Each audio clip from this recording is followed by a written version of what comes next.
Hello everyone, welcome to my channel maths by my self Sarojini Prasad. Problems లోకి వెళ్లే ముందు basic concepts ఒకసారి revise చేసుకుందాం.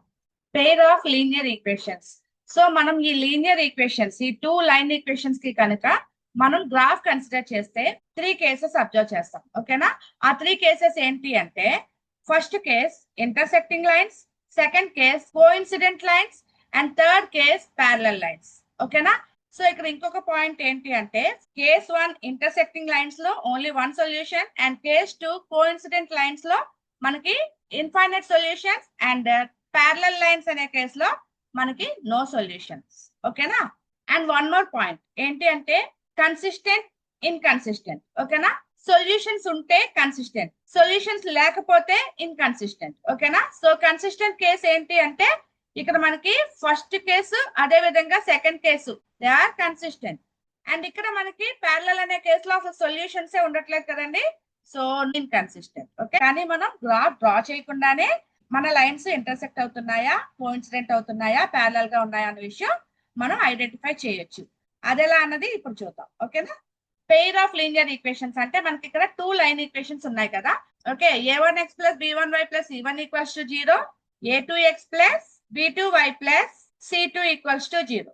Equation 1 and equation 2. ఈ 2 ఈక్వేషన్స్ ని బేస్ చేసుకొని మన లైన్స్ ఇంటర్సెక్ట్ అవుతున్నాయా, కోఇన్సిడెంట్ అవుతున్నాయా, ప్యారలల్ గా ఉన్నాయా అనే విషయం మనం ఫైండ్ అవుట్ చేస్తాం అనమాట. ఓకే, అదెలా అంటే మీరు నేను చెప్పినట్టుగా గుర్తుపెట్టుకోండి. ఫస్ట్ కేసు ఎప్పుడు కూడా a1/a2 b1/b2 కి ఈక్వల్ అవుతుందో లేదో చెక్ చేసుకోండి. They are not equal, then they are intersecting. Okay, if they are equal check for c1/c2. ఓకేనా? c1/c2 కూడా ఈక్వల్ అయితే కోఇన్సిడెంట్ లైన్స్, అలా కాకుండా c1/c2 నాట్ ఈక్వల్ అయితే they are parallel lines. Okay, these are the conditions you have to follow in this way. So ఈ 3 cases కూడా మీరు గుర్తుపెట్టుకోవాలన్నమాట. So I hope it is clear. Now let us start the problem. First problem, graphically the pair of equations are. అవి మనకి graphical గా intersecting గా coincident parallel అన్నది మనం ఇక్కడ చెప్పాలి. సో ఇప్పుడు ఈ వాల్యూస్ ని బేస్ చేసుకొని మనం ఫైండ్ అవుట్ చేద్దాం. ఓకేనా? So a1/a2, b1/b2 and c1/c2. So that is 6/2 minus 3/-1 10/9. So దీని వాల్యూ ఏమవుతుంది? 2 1s are 2, 2 3s are 6, and ఇక్కడ మైనస్ మైనస్ క్యాన్సిల్ అయిపోతుంది. 3 3 10/9 అంటే ఇక్కడ మనకి 3 equals to 3 which is not equals to 10/9. So ఇదే case parallel case. So obviously option D will be our answer. Second problem, the pair of equations x plus 2y plus 5 equals to 0 and so have. So ఇక్కడ ఎన్ని solutions ఉంటాయి అన్నది మనం ఇక్కడ find out చేసి చెప్పాలన్నమాట. ఓకేనా? So a1/a2, b1/b2, c1/c2 మనం find out చేయాలి. సో ఇప్పుడు మనం a1/a2 అంటే ఏంటి? 1/-3 అండ్ b1/b2 అంటే 2/-6 అండ్ c1/c2 అంటే 5/1. 2 1s are 2, 2 3s are 6 cancel అవుతుంది. సో ఫైనల్ గా మనకి -1/3 ఇక్కడ వస్తుంది, ఇక్కడ కూడా -1/3 వస్తుంది, అండ్ ఇక్కడ ఏమొచ్చి 5/1 వస్తుంది. ఓకేనా? అంటే 5 అనమాట. సో ఈ కేసులో కూడా మనకి ఇక్కడ ఈక్వల్ వచ్చింది, ఇక్కడ నాట్ ఈక్వల్ వచ్చింది. అంటే ఇక్కడ ఈక్వల్, ఇక్కడ నాట్ ఈక్వల్, అంటే దే ఆర్ ప్యారలల్. ప్యారలల్ అంటే ఏంటి? ఇక్కడ మనకి no solutions. I hope it is clear. Let us see the next one. If a pair of linear equations is consistent, then the lines will be. The consistent అంటే solutions ఉన్నాయా లేదా? yes or no. yes అంటే consistent, no అంటే inconsistent. Okay, ఇక్కడ మనకి intersecting అదే coincident రెండిట్లోని కూడా మనకి సొల్యూషన్స్ ఉంటాయి కాబట్టి they are consistent. So obviously our answer is option C. Next problem, the pair of equations y equals to 0 and y equals to -7 has how many solutions అని అడుగుతున్నారు. So ఇక్కడ మనం graph consider చేసుకుందాం. So ఈ విధంగా మనం graph consider చేసుకున్నాం అనుకోండి. ఈ లైన్ ఈక్వేషన్ ఏంటండి? y equals to 0. Okay, and ఈ లైన్ ఈక్వేషన్ ఏంటి? y equals to -7. సో ఇక్కడ మనం క్లియర్ గా గ్రాఫ్ లో చూడొచ్చు దే ఆర్ ప్యారలల్. ఓకేనా? ప్యారలల్ కేసులో మనకి సొల్యూషన్స్ ఉండవు కాబట్టి మన ఆన్సర్ ఏమవుతుంది? Option D, no solutions. Next problem, the point of intersection of the lines represented by this and. So ఇక్కడ జాగ్రత్తగా వినండి అమ్మా. ఫస్ట్ ఈక్వేషన్ ఏమి ఇచ్చారు? యాజ్ ఇట్ ఈస్ గా నోట్ చేసుకుందాం. 3x - y equals to 3. So this is equation 1. And second equation ఏమి ఇచ్చారు? y యాక్సిస్ అని చెప్తున్నారు. y axis means x equals to 0 అనమాట. ఓకేనా? So this is second equation. Equation 1 లో x వాల్యూని సబ్స్టిట్యూట్ చేసుకుందాం. అంటే 3 × x అంటే ఏంటి? ఇక్కడ 0 - y equals to 3. ఓకేనా? సో దట్ ఇంప్లైస్ 0 కాబట్టి ఇక్కడ మనకి 0 - y equals to 3. So that implies y equals to -3. Okay, so therefore మన సొల్యూషన్ ఏంటి x, y which is equals to x అంటే 0, y అంటే -3. Okay, so option A will be our answer. Next problem. A pair of linear equations, general equations ఇచ్చారు, is said to be inconsistent అని చెప్పి అడుగుతున్నారు. ఓకేనా, so parallel condition మనకి no solution condition. Okay, which is called as inconsistent. So parallel condition ఏమవుతుంది, a1/a2 equals to b1/b2 not equals to c1/c2. ఇదే కదా, so option B will be our answer. Next problem. If the lines given by these two lines are given are parallel, okay, then the value of k, we have to find the value of k.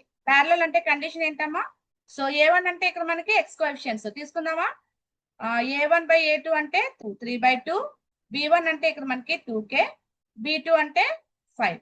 ఓకేనా, 2/-1. So ఇక్కడ మనకి రెండు equal to case, ఇది not equal to case. So ఇప్పుడు equal to case consider చేసుకుంటే ఏం చెప్పొచ్చు, ఈ రెండింటి నుంచి మనం ఏం చెప్పొచ్చు, 2k/5 is equals to 3/2. ఓకేనా, so that implies k equals to ఏమవుతుంది, 3/2 అక్కడే ఉంటుంది, అండ్ ఇక్కడ 2/5 కాస్త మనకి ఇక్కడ 5/2 కింద చేంజ్ అయిపోతుంది. So that is equals to 3 5s are 15 divided by 2 2s are 4. So therefore what can we say, k is equals to 15/4. So option C will be our answer. Next problem. The value of C, given equations are this, will have infinitely many solutions.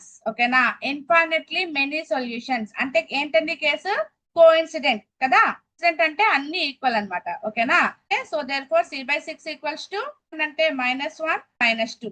Okay, so that equals to 2/3. Let us consider these two. So ఏం చెప్పొచ్చు, c/6 is equals to 1/2. Okay, so that implies c equals to 1/2 అక్కడే ఉంటుంది, ఇక్కడ 1/6 కాస్త మనకి 6/1 అవుతుంది. ఓకేనా, so that is equals to 6/2. 6/2 అంటే ఇక్కడ మనకి ఏమొస్తుంది, therefore c equals to 3. First case లో మనకి c వాల్యూ 3 వచ్చింది.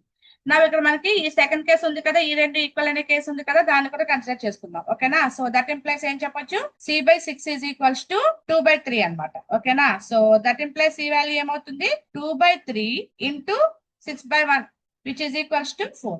therefore ఇక్కడ మనకి ఏమొచ్చింది, c వాల్యూ 4 వచ్చింది. సో ఇక్కడ జాగ్రత్తగా వినండి, ఇన్ఫైనైట్ కేస్ అని చెప్పారు, టూ కండిషన్స్ లో c వాల్యూ సేమ్ రావాలి, బట్ ఇక్కడ మనకి c వాల్యూ డిఫరెంట్ గా వచ్చింది కాబట్టి మనకి నో వాల్యూ అనేది ఆన్సర్ అవుతుంది. ఓకేనా, next problem. The given pair of linear equations is non-intersecting. Okay, which of the following statement is true అని చెప్పి అడుగుతున్నారు. సో నాన్ ఇంటర్సెక్టింగ్ అంటే మీనింగ్ ఏంటి, అసలు టూ లైన్స్ కలవట్లేదని మీనింగ్ అనమాట. ఓకే, అంటే ఏంటండి, ప్యారలల్ అనమాట. Okay, so parallel case condition ఏమవుతుందో తెలుసు కదా, అంటే ఇదనమాట. So option B will be our answer. Next problem. If x equals to a, y equals to b is the solution of the given equation, then the value of a and b are respectively అని చెప్తున్నారు. ఓకేనా, so జాగ్రత్తగా వినండి, x equals to A, y equals to be అని చెప్పారు. మనకి ఇచ్చిన equations first of all note చేసుకుందాం. అయితే ఇక్కడ మనకు ఆల్రెడీ క్లియర్ గా చెప్పారు, x అంటే a అని, y అంటే b అని. ఓకేనా, so let us substitute that. ఓకేనా, సో ఫస్ట్ ఈక్వేషన్ ఏమో ఇలా కన్వర్ట్ అయిపోయింది, అండ్ సెకండ్ ఈక్వేషన్ ఏమో ఈ విధంగా కన్వర్ట్ అయిపోయింది. సో దీన్ని డైరెక్ట్ గా మనం యాడ్ చేద్దాం. ఓకేనా, యాడ్ చేస్తే ఏమవుతుంది, -b + b క్యాన్సిల్ అవుతుంది, and this will be 2a and this will be 4 + 2 6. Okay na, so that implies a equals to 6/2, that is equals to 3. So ఇప్పుడు మనం ఈ ఈక్వేషన్ తీసుకుందాం. a + b = 4 అనే ఈక్వేషన్ తీసుకుంటున్నాను. సో a + b = 4 అంటే మనకి b ఏమవుతుందండి, b = 4 - a. ఓకేనా, a అంటే మనకి ఇక్కడ 3 వచ్చింది కదా, సో దట్ ఈక్వల్స్ టు 4 - 3 అవుతుంది అనమాట, which is equals to 1. Therefore ఏం చెప్పొచ్చు, b is equals to 1. So final గా మనం ఏం చెప్పొచ్చు, therefore a = 3 and b is equals to 1. So therefore option C will be our answer. I hope it is clear. That's all for today's video. We'll meet in the next video. Bye.